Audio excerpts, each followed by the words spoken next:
宫女私藏毒蛇，咬伤了公主。我正要将毒蛇扒皮泡酒时，弹幕突然出现。男主刚刚保护女主，咬公主的行为实在是太帅了，霸道小蛇只能自己欺负女主。这个女配怎么这么恶毒？难怪会被男主丢进蛇窟折磨3天3夜才死。我看着地上明明是人，却要装成畜生的男主，眼睛几乎冒出怒火。来人，把这条蛇给我剁成肉泥，还有这个小宫女，给我拖出去五马分尸。大家好，欢迎收看达达听书。私藏毒蛇的云音跪在地上，满脸不忿。姑姑，小蛇不过是咬伤了公主而已，公主又没死，你为何这么残忍？我揉揉脑袋，不动声色。弹幕还在不断刷新，都怪安乐公主好吧，要不是她指使女主干活，男主才不会咬她呢。等着吧，女配死定了。男主记仇小心眼，这些欺负过女主的，后面都被他丢进蛇窟里折磨了。谁懂啊？我真的很磕这种恶犬暴君人，设为爱低头诶。从弹幕中得知事情来龙去脉后的我，不是，这些弹幕有病吧？恶毒的难道不是这条蛇吗？明明是人，还要装成是蛇，差点要了小公主的命。云音紧紧护着胸口的小蛇。姑姑，小蛇是越王殿下让我照顾的，你若是伤了小蛇，越王殿下一定不会放过你的。听到他抬出越王来威胁我，我只觉得好笑。你是说，是越王让你在宫中养一条毒蛇，然后让毒蛇咬了小公主殿下吗？他既然要拿越王来压我，那我也不会手软，直接把更大的罪名压在他们头上。你可知道，在后宫养毒蛇是何罪名？我毫不留情，字字诛心，这可是弑君，你和越王能担下这个罪名吗？云音咬破了唇瓣，整个人仿佛被抽去了所有力气。凭什么啊？这个恶毒女配怎么这么恶毒，要对男主这么赶尽杀绝的吗？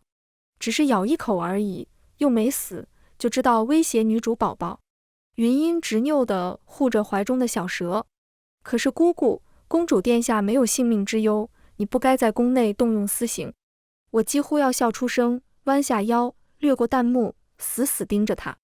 云音，是谁让你这么天真的？一条蛇，畜生而已。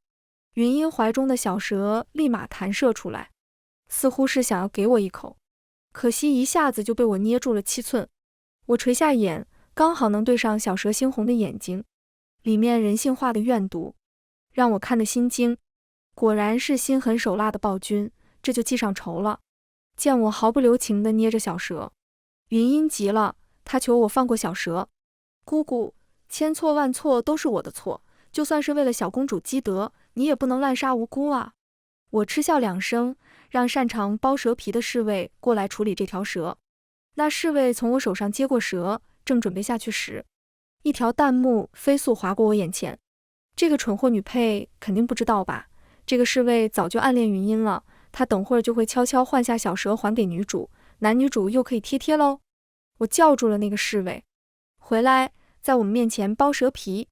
云音疯了一样的想冲过来抢走小蛇，可惜他被粗使宫女们按着，完全动不了。那条小蛇血肉模糊，断气时眼皮都不合上，一直盯着我，仿佛是要记住我的面容，好来报仇。云音哭得声嘶力竭，我云淡风轻的让人把那条小蛇拿下去炖蛇羹。弹幕疯了，他们疯狂地叫骂着，这个恶毒女配怎么敢的啊？她竟然真的杀了男主。我没管弹幕，只是冷眼看着狼狈的云音。我想让人把云音拖下去五马分尸，我就不信了。就算是男女主，死了也就肯定活不过来了吧？可惜一旁的绿柳小声给我提了醒。姑姑，前些日子越王殿下说过，想把云音调过去。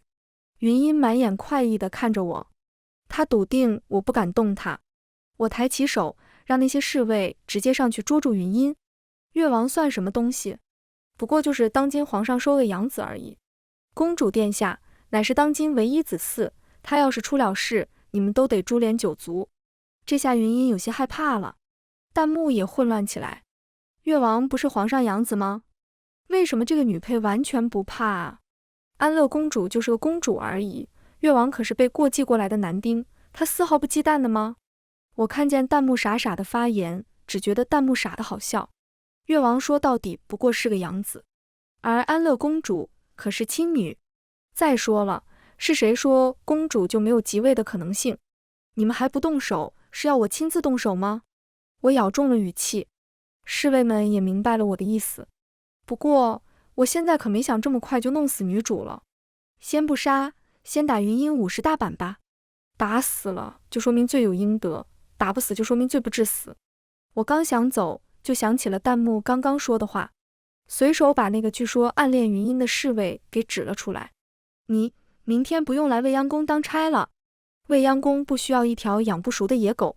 那个侍卫脸色刷得一白，被赶出未央宫，也就说明他的前途走到了头。不仅是他，他的家族也要因为他蒙羞。云音刚开始还很有骨气的不肯惨叫，不过才打了5下，他就受不住了。姑姑，我错了，姑姑，你就饶了我这回吧。他爬过来，试图向我求饶。可惜侍卫们刚刚看见了那个人的下场，他们完全不敢放水了，打得很卖力。很快云音就被打晕了过去。我没有丝毫情绪波动，拖醒继续打。侍卫们不敢反抗，听着我的话继续打。弹幕可是心疼坏了。没关系，还有南三呢，南三可是御医，他会帮女主报仇的，直接拖着不给小公主好好解毒，直接让小公主变成傻子。这个恶毒女配肯定想不到吧，咱们女主可是万人迷，谁都喜欢。温御医可是痴情男二，后面女主还给他生了双胞胎女儿呢。我看见弹幕，只觉得自己的额头青筋直跳。这是什么玩意儿？云音到底有几个爱慕者？正巧温御医也到了。仔细观察他的我，没有放过他眼底的心疼。我有些狐疑，往常安乐公主一直是张院判照顾的身体，今天怎么会派一个刚入宫的小太医过来？在温太医给安乐公主把脉之际，我让小宫女又去请了张院判。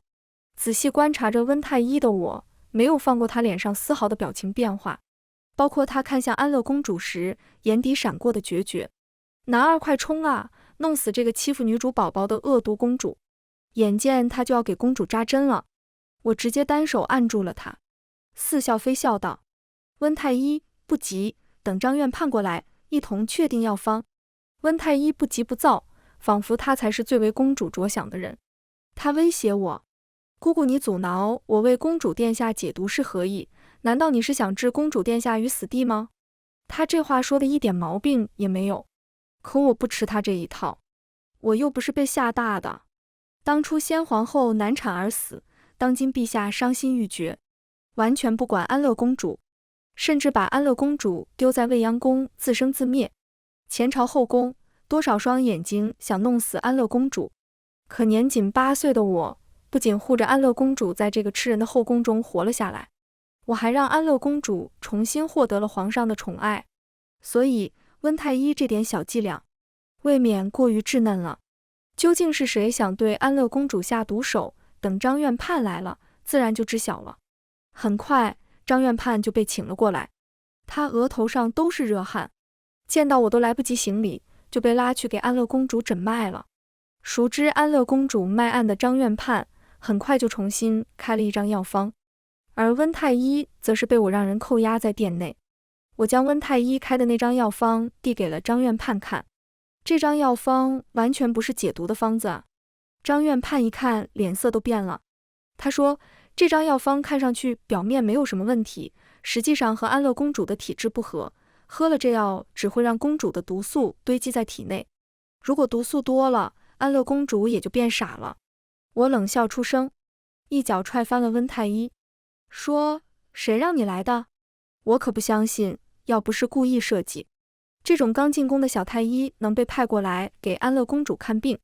温太医不肯开口，死死盯着我，直骂我：你这个毒妇，早晚会死在万人的唾骂声中。我轻笑，完全不当一回事。我曾为了活下去和野狗争食，还为了保护安乐公主，不知道杀了多少人。我眼也不眨的将一旁侍卫腰间的刀抽出，砍掉了他的一只手，说：是谁让你过来的？我可没忘记弹幕中说的那些人。而且刚刚那条蛇里究竟是谁的灵魂？是谁能越过安乐公主，成为新皇？就在我逼问之际，殿外又来人了。本来稀稀疏疏的弹幕炸了，恶毒女配等死吧，男主要来了！太激动了，男主终于上大号了，快点搞死这个恶毒女配，为女主报仇啊！此时殿外来的人是越王和他的胞弟楚王，越王依旧一副老好人的样子。容姑姑不过是太医学术不精，何苦动这么大的气呢？他笑眯眯的，表面上是在劝我别生气，实际上是在说我心狠手辣。我轻笑一声，越王殿下，楚王殿下，如果我没记错的话，今日你们并无拜帖送入未央宫的吧？我的眼神变得犀利，完全没陷入他给我设下的陷阱。不知是哪个宫女太监如此不懂事，没有通传就让你们进来了。今日宫女能不通传就让你们进来，明日刺客是不是也能直接进入未央宫？如今安乐公主还活着呢，这是将未央宫当成集市了不成？谁都能进来了。给他们开门想卖个好的小太监脸一下子就白了，吓得瑟瑟发抖，直接跪了下来，嘴里不断求饶。而越王楚王脸色也不怎么好，因为我直接毫不留情，暗骂他们是不知从哪儿来的阿猫阿狗。弹幕不满，不是，这个恶毒女配是不是管得太宽了？没通传又怎么了？是咱们越王大人深得人心好吧？其实也不能怨女配，古代制度是这样的，进入宫殿都需要通传，不然就算是乱闯宫闱了。我轻轻瞥了一眼地上的小太监，淡淡挥了挥手，来人，把这个小太监带下去杖杀。既然这么喜欢讨好越王楚王，那就干脆去死好了。我似笑非笑地盯着他们，殿下，你们若是觉得不忍，大可将这个小太监带回去。我敢保证，今天越王楚王敢把这个小太监带回去，第二天他们藐视恭维不敬长公主的流言就会传遍整个上京。恰在此时，云音也受完刑，她被侍卫们拖了进来。她一见越王两人，眼睛都亮了。女主宝宝真的是吃苦了，男主快搞死那个欺负女主宝宝的恶毒女配啊！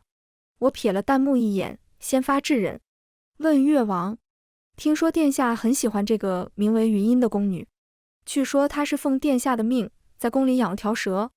越王似乎是察觉到了我语气中的不对劲，他有些迟疑道，正是，我今日前来就是为了向殿下讨要这个宫女。就在这时，张院判走了出来，汇报了安乐公主的情况。安乐公主的蛇毒已经清除干净，没了性命之忧。我让人直接把越王禁锢住动作，居高临下地看着他。越王可知这个宫女今日犯了什么错？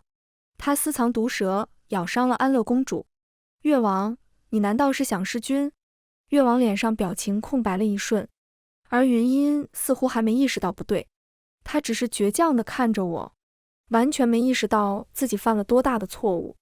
姑姑，你已经惩罚了我，为何还要拿这个来威胁越王殿下？若是安乐公主有什么意外，大不了我一命偿一命便是，不用连累其他人。弹幕都被云音的话感动到了。云音宝宝好善良，和恶毒女配们完全不一样。女主宝宝就是太心软，她就应该直接让越王杀了这个恶毒女配的。我几乎要气笑，差点就骂出了声。我不知未央宫什么时候出了这样一个蠢出事的王八。你以为你是谁？还想与安乐公主比？人生来就是不平等的，尤其是在等级森严的皇宫。若是安乐公主出了事，别说是云音，就连云音的九族和整个未央宫的宫女加在一块都得死。越王殿下，你可听清楚了？越王此刻脸色已经惨白，而他身旁的胞弟楚王倒是冷静，只是他那双如同野狼的绿眸盯着我。我皱了皱眉，有些不喜，楚王的眼睛实在是太有攻击性了。毒女配能不能别看咱们男主的眼睛了？他难道不知道男主最讨厌的就是别人看他眼睛吗？没关系，多看几眼吧，等咱们男主即位了，第一个就是挖掉女配的眼睛。这几条弹幕迅速吸引了我的注意力。我是真的没想到，我猜了半天，我都没猜对。原来越王不是未来的皇帝，楚王才是。楚王与越王是同父异母的兄弟，不过越王母亲是狐女。越王身上有1/2的外邦血统，他的那双绿色眼眸就是血脉的见证。我瞬间理解了他往后会成为暴君的缘由。一个血统不正的杂种，还想当中原的帝王，真是痴心妄想。恐怕他上位后，全天下就没几个人愿意臣服于他吧。殿内气氛有些凝滞，越王跪在地上瑟瑟发抖，而楚王一直死死盯着我，就和弹幕说的一样，和个小狼崽一样，记仇。我淡淡道：楚王殿下，你若是没学好中原规矩的话，还是先回府学了规矩再进宫吧。楚王最讨厌的就是被人提起他的出身，他立马加重了呼吸。你看看，你看看。我有些苦恼道：楚王殿下，你又急了。越王脸色也不是很好，作为楚王的长兄，楚王被羞辱，也代表着他被羞辱，他们是一体的。可奈何，今天他们不仅得主动服软，还得求我别追究毒蛇的事情。容姑姑，今日之事是我与二弟冲动了，还请姑姑原谅，并为我们在殿下面前多多美言几句。我当然没想过，就捏着这么一个把柄，就置他们于死地。我拍拍手，让人将那条毒蛇制成的蛇羹端了上来。据说越毒的蛇越鲜美，我是没这个口福了。这碗蛇羹就由楚王殿下代劳，如何？弹幕炸开了，纷纷骂我是毒妇。像恶毒女配这么恶毒的女人，白送给我，我都不要。明明就是个甜宠文，为什么恶毒女配存在感要这么高啊？非常不爽他压男主一头啊！蛇羹被盛在白瓷碗中，还飘着白雾。楚王努力往下吞咽，眼中满是屈辱和记恨。我勾唇淡笑，他这样不会让我有危机感，只会让我觉得他真无能。眼见楚王全都喝完后，我心情很好的让他们滚了。至于那个想要让他们带走自己的云音，则被无情地丢在了未央宫中。毕竟现在他们都自身难保了，怎么还有可能有心情逗弄云音这个玩具？我瞥了眼地上气息微弱的云音，让人将他丢去了水牢关着。至于那个断了一只手的温太医，生命力很顽强的，还没有死。我懒得再罚一次，干脆等安乐公主醒了再处理。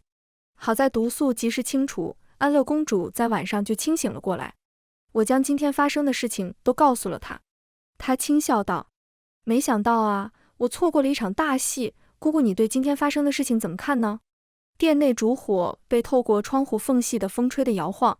我并不觉得楚王和越王是真的为了讨要云音而来。虽然弹幕上说这是甜宠文，这些男主们会为了云音要死要活，可在我看来，这是那些人打着爱云音的旗号，做有利于自己的事情。他们是来看殿下有没有真的死的。被当面说死的安乐公主没有生气，只是好脾气地笑了笑。她那双羊瞳充满包容，但仔细看过去，眼底满是淡漠。我将怀中的一个卷轴掏了出来给她看。我查过了，温太医进宫前曾去过楚王府。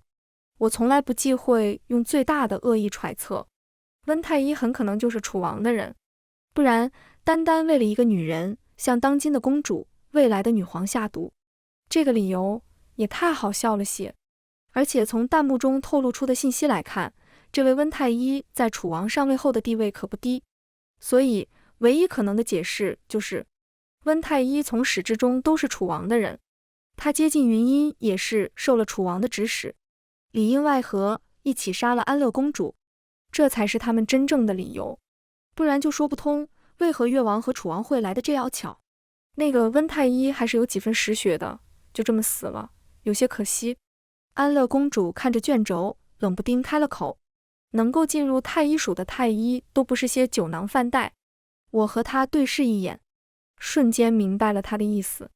我想起漠北军营似乎正巧缺几个医术好的，不如割了舌头丢到北漠去吧。安乐公主故作为难道：北漠地偏，一路舟车劳顿辛苦得很，温太医怎么会愿意呢？殿下，温太医自觉医术不精，已经以死谢罪了，这怎么会不愿意呢？我们相视一笑。北漠可是安乐公主母家镇守的地方，温太医丢到那里，既可以废物利用，又能把它放在眼皮子底下。在世人眼里已经成了死人的温太医，自然也就只能依仗安乐公主了。对了，那个宫女，你准备怎么处理？安乐公主想起了那个被我放在水牢中的宫女。我拨弄着卷轴，并没有打算就这么让云音去死。卷轴滚动，几乎要掉落到地上。我猛地按住卷轴，死是最轻松的事情，我不想让她就这么去死，我想让她活着将功折罪。安乐公主很少反驳我的决策，晃动烛火下，她长发微移在榻上，皮肤有些苍白。她笑道：“既然你想让她活着，那她就活着吧。”我问：“难道你不怕我也是想杀了你吗？”她的眸中难得浮现出温情。我相信你。如果说我连你都没办法相信了的话，我恐怕就无人可信了。我对于这种全心全意的信任很满意。下半夜时，我独身一人拿着安乐公主给我的手谕去了水牢。除了手谕，我还端了一杯毒酒、一把匕首，还有白绫。你来干什么？你也是想过来嘲讽我的吗？云音脸色苍白地躺在稻草堆中，她有些倔强。你不用可怜我，我觉得你才是最可怜的。你这辈子都没有人爱过你。我只是可怜地看着他，没想到都到这时候了，他脑子里还只想着这些东西，真的是太可怜了。我没说话，他却是以为我被戳到了痛点。姑姑，你见过男人哭吗？我见过，越王殿下和楚王殿下都为我哭过。他似乎很得意，很痛快。弹幕也是得意洋洋。女主宝宝，你不要和这种老女人说话，这种老女人一看就是没有男人爱的。恶毒女配才不像我们女主宝宝呢，是万人迷，所有男人都会爱上我们的女主，把女主宝宝视为珍宝。我只是笑，看着她，也是看着弹幕。被爱这个词是不是有些好笑了？云音，你还是太天真了，只有自身不够强大时，才会向别人索取爱，这是弱者的表现。被男人当作是珍宝，难道是很值得炫耀的事情吗？是珍宝，而不是一个人。你没有发现吗？你将自己当成了什么？一个男人可以拿出去炫耀的物品，还是一个完完整整的人？云音还沉浸在喜悦中，却被我的话砸中。他的反应有些迟钝，我却毫不留情地把真相撕碎给他看。云音，你不会以为越王楚王真的会救你吧？如果说他们要救云音，那他们当场就会救云音，而不是选择看着我将她押入水牢。说到底，他们只是把云音当成筹码。当他们面临选择时，云音就是可以为了利益抛弃的物品。弹幕情绪有些激动，不要给女主宝宝洗脑啊！你这个老女人，你是在乱说，女主宝宝可是男主的掌中宝，真可怜啊，没人爱，所以才会一直觉得男主们对女主好是别有目的，真缺爱啊！我将毒酒、匕首、白绫还有一份公主写的手谕放到地上。真的爱你，不是将你打造成这副天真柔弱的模样，真的爱你是应该教你打磨爪牙，教你学会生存的本事，凭借着他的地位往上爬，这才是爱你。将你驯服成现在这样，不过就是让你成为他们的玩物而已。我的意思已经很明确了，死或者是成为我手中的刀。我没有看云音最后的选择。水牢透进来的光被栅栏切割成一道一道的。我走出地牢后，狱卒告诉我，云音泼了毒酒，折断了匕首，撕烂了白绫。在我的安排下，云音被送入了暗卫营学习间谍技巧。云音不愧是原书的女主，她学东西向来很快，过目不忘的本事不再用来学风花雪月，而是用来记忆各种秘闻。灵巧的手指不再是绣花弹琴，而是学习偷换资料，破解机关。我和安乐公主都没想过云音竟然会这么好用。很快，她就以另一个身份潜伏到了楚王和越王身边，成了我们的耳目。而楚王和越王对云音态度轻视，完全不觉得一个女人能翻出什么花样。云音常常能给未央宫传来很多消息，最近的一个消息就是越王和楚王他们在私底下偷偷囤积粮草，而且还将这些粮草通过小道送往北漠。他们意图勾结北漠王庭，骚扰北漠驻军。我真的数不清，我都是第几次快要被气笑了。这些蠢货是没长脑子吗？当初北漠和中原一战，中原死了多少人？这才将北漠给打服，30多年不敢再入侵中原半步。现在楚王和越王竟然还想勾结北漠，他们大概是疯了。他们可不是蠢货，相反他们明白得很，他们想要什么。安乐公主淡定地呷了一口茶水，他们是想让边界混乱，这样的话他们就能有理由让我成为和亲公主，这样的话我就不可能给他们造成威胁了。公主殿下，楚王和越王真的是在大燕长大的吗？大燕从来没有过和亲的先例，这是开国起便定下的老规矩了。许久不见的弹幕也悄悄出现，感觉男主这次好像有点过分，他现在不就是在卖国吗？而且还想让女配和亲，这种招数有点恶毒。有什么恶毒不恶毒的？男主本来就有1/2北漠的血统啊，这叫大一统好吗？就是只有女配这样才是奇葩好吧？一个女的不想着恋爱，天天想着聘妻司晨，有点恶心。女主也很蠢，被女配3言2语打动了。我只想看甜宠文，女主只要被宠不就好了。我没看弹幕上的争吵，揉了揉眉心。作为被算计的那一方，安乐公主倒是笑嘻嘻的。我倒是也不慌，因为楚王和越王进行的一切都在我们的眼皮子底下。有了这个消息，北漠驻军那边也很快截获了粮草，而在上京中的楚王和越王完全不知道这个消息。我收到北漠军的消息时松了一口气，还好一切都在计划之中，只不过总有些意外会发生。中秋宴，安乐公主将我留在宫外的长公主府，她独自进宫赴宴。宴会间，不知为何陛下大怒，还说了那次我在未央宫中逼迫越王楚王下跪的事情，当众怒斥安乐公主不知人伦礼教，不忠不孝不悌，竟然能纵容仆人迫使自己的养弟下跪，而且一出生就害死了自己的母亲，实在不配当长公主。还好那时有丞相在一边帮衬着，不然安乐公主恐怕就要被废为庶人了。即使如此，安乐公主也被赶出了皇宫，被囚禁到了宫外的长公主府中。我得知这个消息时，安乐公主已经被罚跪了1夜。我又是气愤又是恼怒。殿下，我们该早些行动了。如今陛下越来越年迈，做出的决定也是一个比一个昏庸。我怕他早晚有一天会做出让我们无法预料的事情来，就像是收从宗室过继养子这样的事。要不是他前些年收了越王当养子，也不会养大越王的野心，这些事情也不会出现。而且我在后来也调查过，能往未央宫内神不知鬼不觉地藏一条毒蛇，除了有越王楚王的手笔，还有当今陛下的默许。这也是那时我让人去请御医，太医署中只有温太医一人的原因之一。我如今是越发摸不透陛下的想法了。如果说他想要安乐公主死，那为何他后面还要放张院判出来？我闭了闭眼，帝王之心太难揣测。殿下，或许我们该行动起来了。安乐公主慈悲的仰目中满是慈悲，她叹息了一声。是啊，父皇老了啊。长公主府外围满了圈禁的禁军，安乐公主穿上了甲胄，我跟在她身后半步的位置。长公主冒犯了，陛下有令，长公主府不许进也不许出。今日守在公主府外的禁军头领我认识，是左将军的小儿子，平日里和我的关系很不错。他一板一眼地说着皇帝的命令，我也没有过多废话，直接让府兵硬闯。小将军冒犯了。禁军们当然都不是傻子，皇帝的命令是命令，长公主的命令当然也是命令，他们不敢不守皇命。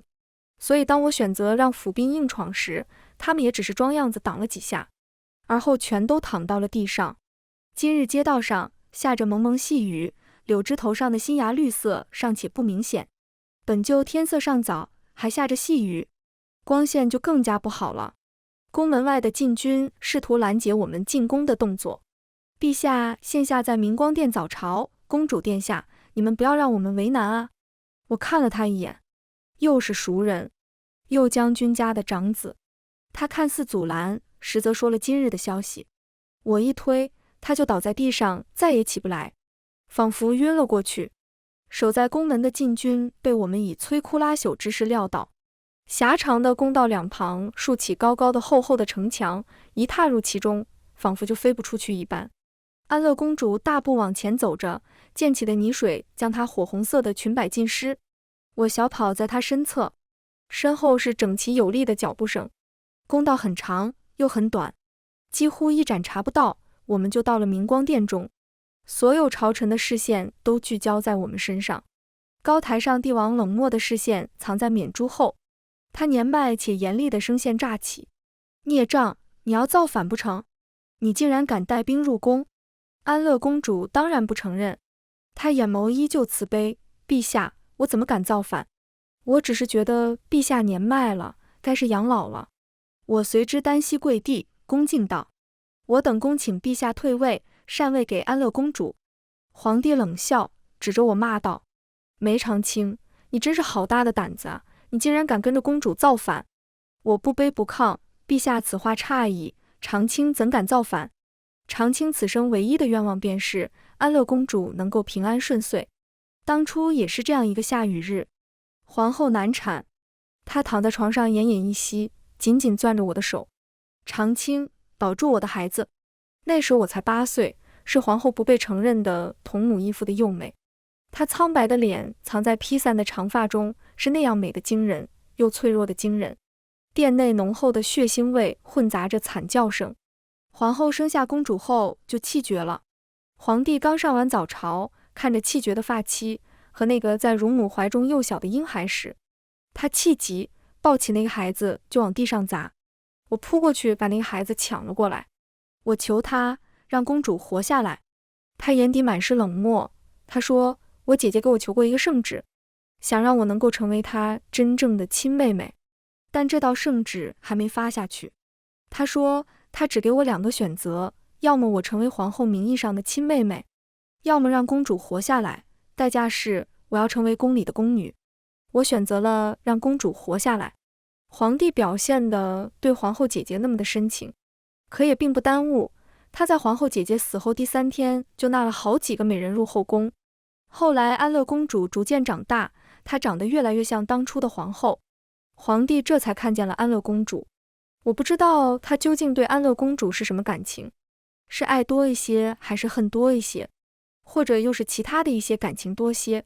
朝堂上并没有因为安乐公主的出现而嘈杂，他们都静静地看着我们3个人的对峙。忽然，殿外又传来嘈杂声，是楚王和越王，他们也带着一队兵马，毫发无伤地闯了进来。他们单膝下跪：陛下，我们护驾来迟，还请恕罪。他们打着清君侧的名义闯了进来，线下殿外反贼都已被我们制服了。我听着楚王的声音就有些好笑，轻声说了句蠢货。